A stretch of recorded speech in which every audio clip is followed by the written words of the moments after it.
Hey there Guardians, welcome back to the channel. Today we're going to be looking at the Wicked Implement, which is a stasis scout rifle from the Season of the Deep, and it's always been a bit mid. It's not bad, but there's always been better options.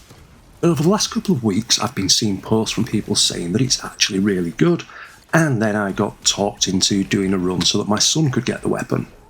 So I decided to go back, take a look, and see if I could actually come up with a build that made this thing good. And after a lot of messing around, I think I've succeeded. So the Wicked Implement is a precision framed scout rifle, and it's actually got quite a lot going on with it, and we need to understand all of these interactions if we're going to get the most out of it. So to begin with, we've got a perk called Creeping Attrition, and we need to score 3 precision hits within 4.5 seconds to gain this buff. Creeping Attrition will grant precision hits the ability to apply 40 slow stacks that last for 4 seconds, or 8 seconds if you're using Whisper of Durance. Then, while Creeping Attrition is active, if we get a precision kill or shatter a stasis crystal, it will create a small stasis shard that will track its way back to you the same way as if you had Whisper of Conduction applied. And collecting that stasis shard will refill the magazine. Then if we have the Catalyst as well, we will gain Headstone trait and something called the Hadapelagic Tribute, which means that stasis shards will also grant +5 ammo on pickup, and that can overflow the magazine up to 100% of increased capacity. Now I've tried the scout rifle with various different builds, Exotc Armours, I've tried it on all sorts of classes, and the one that seems to come out on top every time I try is the Stasis Titan using the Exotc Armour, the Cadmus Ridge Lance Cap. So the Cadmus Ridge Lance Cap improves our diamond lances, so they create a stasis crystal on impact, and if we score a hit against a boss it will create additional crystals. Also, while we're on the stasis subclass, if we have a rally barricade, scoring 3 precision hits will spawn a diamond lance, and that will spawn right next to us. Now, there is still a cooldown on the diamond lance aspect, unfortunately, but hey, we can't have everything. So let's look next at our subclass, and to get the most out of our exotics, we do need to be pretty tight with regards to our abilities and our aspects. First of all, we're going to take the Rally Barricade due to its utility with the Cadmus Ridge Lance Cap. We're also going to take a Glacier Grenade to give us more crystals on demand. For our aspects, we're going to begin with Diamond Lance, where if we shatter or defeat a target with stasis abilities or weapons, it will create a stasis lance. This can be thrown or slammed into the ground to do damage. And we're also going to take Tectonic Harvest, where shattering a stasis crystal will create a stasis shard.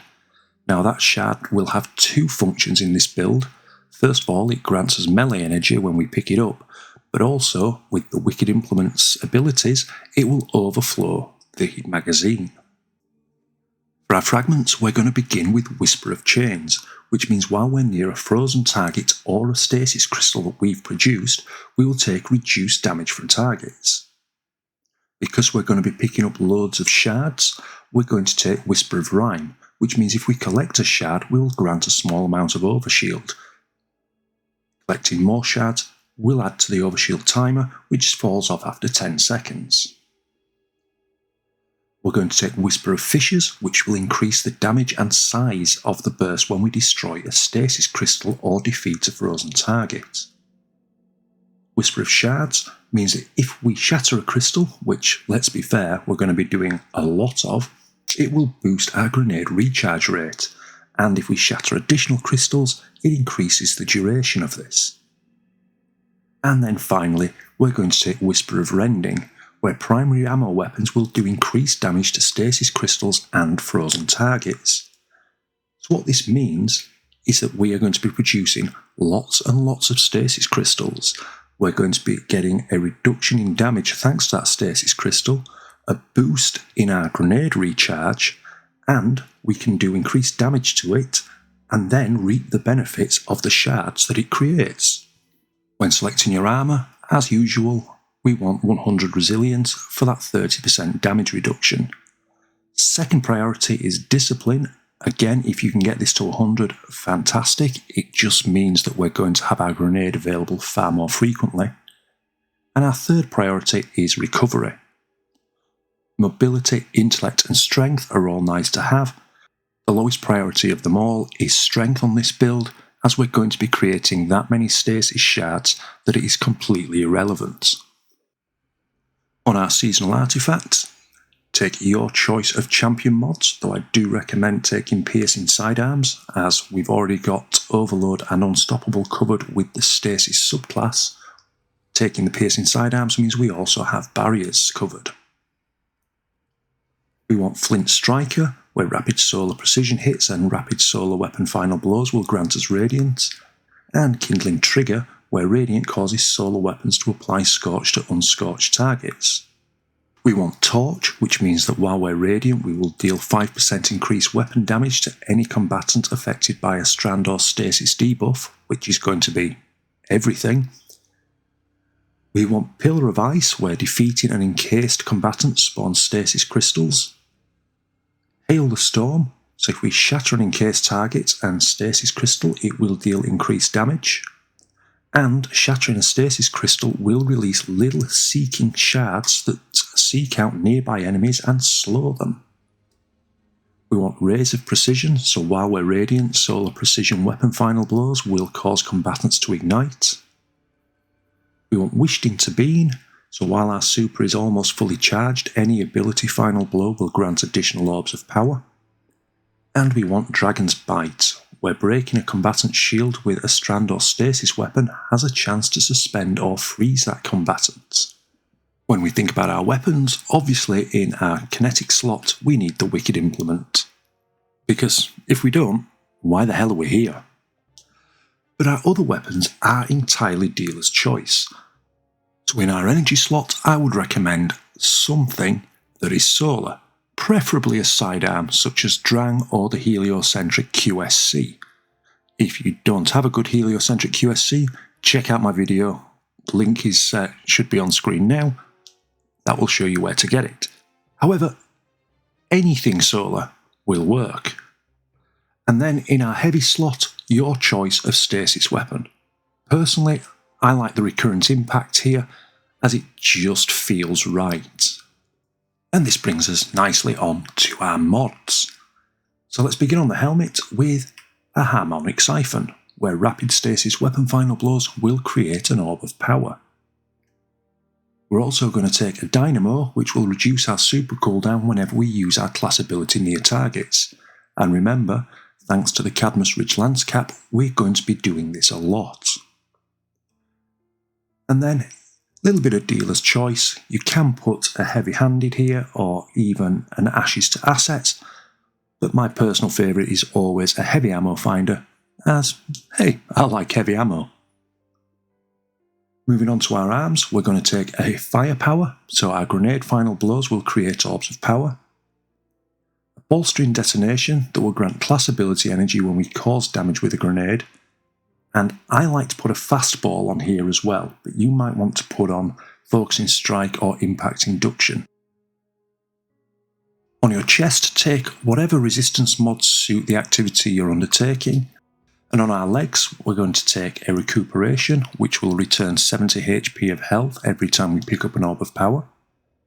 We're going to take a Stasis Weapon Surge, so our Stasis weapons gain a 10% damage boost whenever we pick up an Orb of Power, and that will last for 10 seconds as standard. And then for the last one, I personally am going for Orbs of Restoration, where picking up an Orb of Power will grant 10% energy to whichever of our abilities has the least energy at that point in time.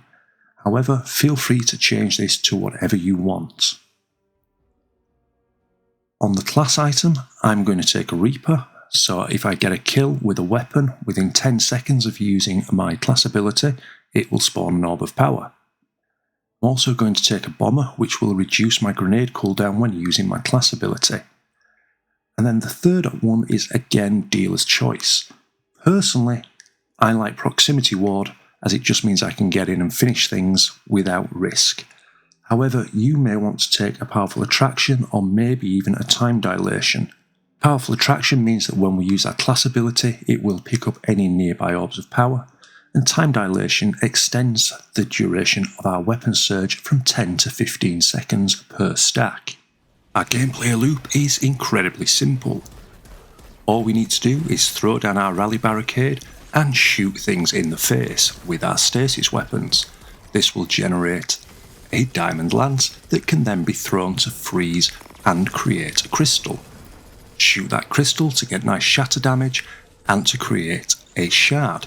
That shard will give us melee energy and overflow our wicked implement, and we just go round and round and round and round. We can use our energy weapon to gain radiant for a nice 25% damage boost, and we have our grenade available when we need additional crystals for shattering. We have all three champions covered if you chose to take a sidearm. With overloads, you just need to score precision hits to apply slow stacks from wicked implements.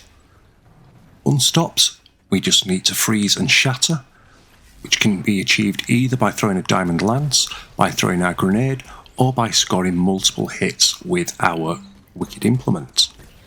And then barriers, obviously, with our sidearm.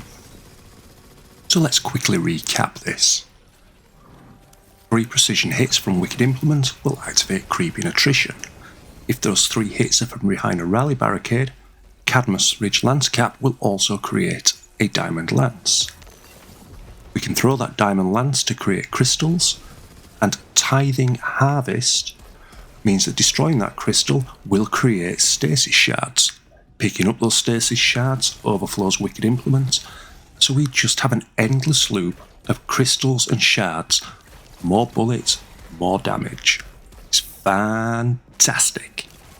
And we also have serious endgame capabilities in the form of survivability thanks to Whisper of Chains and Whisper of Rhyme. So you can't really go wrong. So there we have it, Guardians. A build that actually makes Wicked Implement good. I know, it's amazing. And more importantly, it's really good fun to use. If you've enjoyed this video and you're interested in more Destiny 2 content, please drop a like and maybe even a subscribe. You will really be helping this channel grow. But until next time, whatever you're doing out there, I hope you have a fantastic day.